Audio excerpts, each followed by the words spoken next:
Si è svolta nei giorni scorsi a Castelfranco Veneto l'assemblea dei soci Aprolav che ha approvato il bilancio 2023. Andiamo a sentire le voci dei protagonisti raccolte per noi da Federica Lago.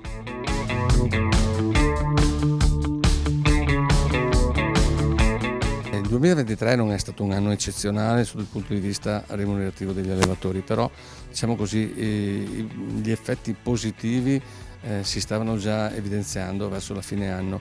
Per quello che riguarda il coordinamento è facile lavorare sulla qualità, per cui noi che abbiamo sempre perseguito da sempre la qualità veneta ci troviamo sempre a fianco di quelli che la realizzano realmente, quindi i consorzi di tutela, perché i consorzi di tutela creano i disciplinari, nel senso un latte particolare per prodotti di nicchia. Il Veneto produce più del 35% del nostro latte va a DOP.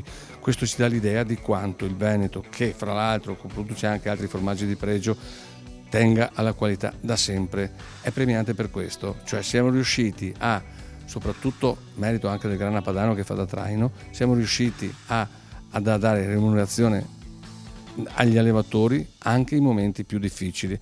Adesso sta esplodendo questa tendenza del Grana Padano, per cui ancora di più il latte verrà trasformato in Grana Padano e questo darà ancora più valore aggiunto alle nostre produzioni.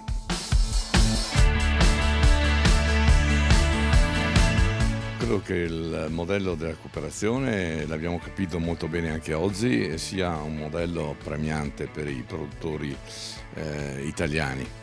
Noi abbiamo cercato nel tempo di crescere con tante aggregazioni, ne abbiamo fatte 23, fino a diventare la maggior cooperativa del Veneto.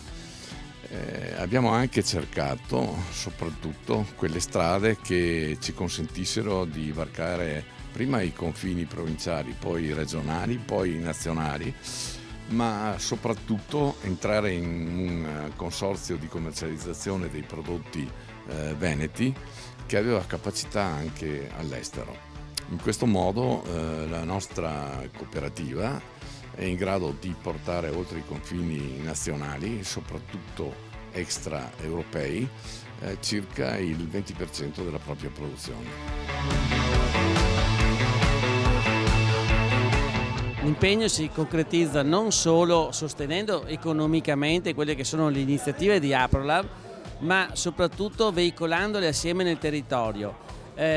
Aprolav fa un bellissimo lavoro perché va a sostegno delle aziende produttrici di latte del settore zootecnico e sappiamo che la zootecnia, soprattutto nelle zone montane svantaggiate, va salvaguardata, va tutelata perché sono gli unici che sono le vere sentinelle del territorio.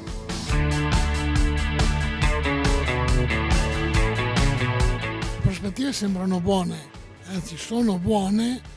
Noi abbiamo un comparto che sta crescendo nei consumi mondiali, i prodotti tornando in Italia DOP crescono nei consumi internazionali, quindi siamo moderatamente soddisfatti e fiduciosi. Ci stiamo concentrando molto sulle attività sul benessere animale e sulla sostenibilità ambientale, e quando avremo definitivamente percorso con successo questa strada, cosa che riteniamo che entro un anno e mezzo o 2 di aver completato questo percorso, sicuramente il futuro sarà positivamente spianato per tutto il sistema lattiero-caseario italiano ed europeo.